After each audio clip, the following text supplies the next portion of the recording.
S'il existe bien des femmes qui dédient leur vie entière à une cause, très peu ont le cœur de Rosine qui bat au rythme d'une dévotion extraordinaire. À Kigali, Rosine est une émissaire de l'amour inconditionnel qui a sacrifié sa propre vie pour embrasser une mission des plus nobles: soutenir les enfants atteints d'autisme.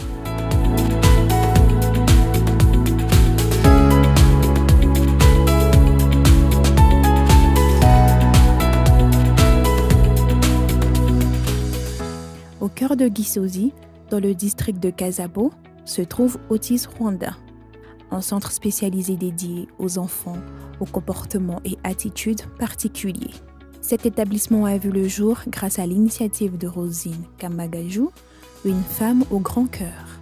Il y a de cela quelques années, elle a fait la rencontre des personnes autistes, une première pour elle et pour sa région, le Rwanda. Cette expérience l'a profondément marquée et a été le point de départ de son engagement indéfectible envers les enfants autistes et la création d'Autisme Rwanda. Je pense que l'histoire de l'autisme Rwanda, c'est l'histoire d'amour, c'est l'histoire de patriotisme, si je peux le dire, parce que ça a commencé par l'idée de plusieurs personnes, de moi, mais avec mes collègues et ma famille et des amis. On a vu qu'au Rwanda, on ne connaissait pas l'autisme et qu'il y avait beaucoup d'enfants qui n'étaient pas pris en charge. Donc, on a mis en place ce centre pour qu'on puisse aider ou éduquer ces enfants pour qu'ils ne soient pas marginalisés dans notre société.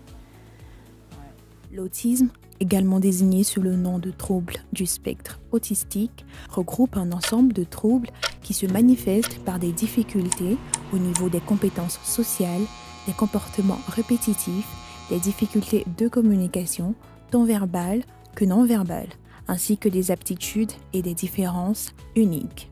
Avant tout, c'était d'abord la sensibilisation pour que l'autisme soit connu. Et puis, il fallait que ces enfants soient pris en charge. Parce qu'ici, dans notre pays, c'est l'éducation pour tous. Donc,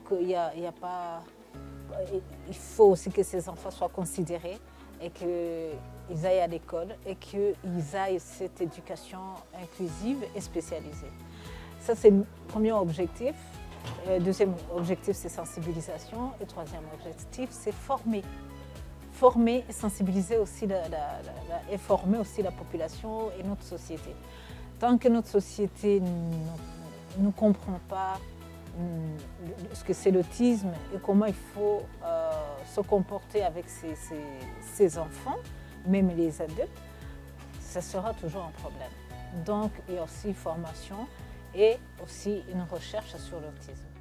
Selon les statistiques de l'Organisation mondiale de la santé, l'OMS, un enfant sur 160 est touché par un trouble du spectre autistique, avec la majorité des cas recensés en Afrique subsaharienne. Au Rwanda, les données sur le nombre précis d'enfants atteints d'autisme sont rares et la connaissance générale de ce trouble reste limitée. C'est pourquoi, au sein du Centre Autisme Rwanda, de multiples ateliers sont mis en place pour aider ces enfants à développer leurs talents uniques et à explorer leurs centres d'intérêt particuliers. Chaque enfant étant unique, une approche personnalisée est nécessaire pour répondre à leurs besoins spécifiques. Rosine et son équipe sont convaincus de l'importance de mener une campagne de sensibilisation énergétique au Rwanda pour combattre la stigmatisation persistante, en particulier à l'écart des enfants autistes. Le Centre Autisme Rwanda propose toute l'année des services éducatifs spécialisés destinés aux enfants et adolescents, mettant l'accent sur le développement des compétences en communication, en comportement, en compétences sociales, professionnelles et académiques. Pour le moment, on est ici à Kigali parce que le grand travail, c'était d'abord faire connaître c'est quoi l'autisme.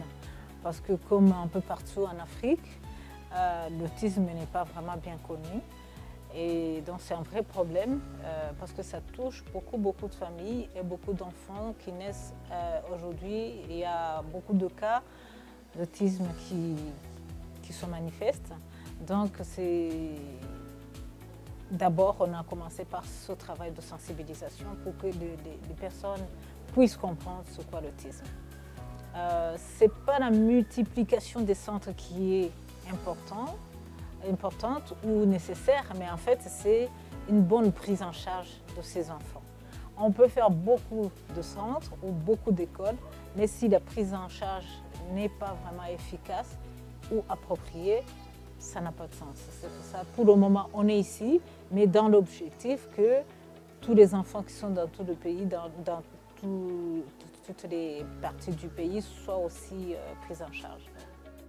Les enfants atteints de cette maladie rencontrent souvent des difficultés pour s'intégrer avec d'autres enfants, nécessitant ainsi des soins et des ressources supplémentaires. Afin de pallier ces défis, Autisme Rwanda compte dans son équipe un psychologue spécialisé qui assure un suivi personnalisé pour les enseignants, les enfants et les parents. Parce que le processus d'acceptation de la situation de leurs enfants n'est pas toujours évident pour les parents.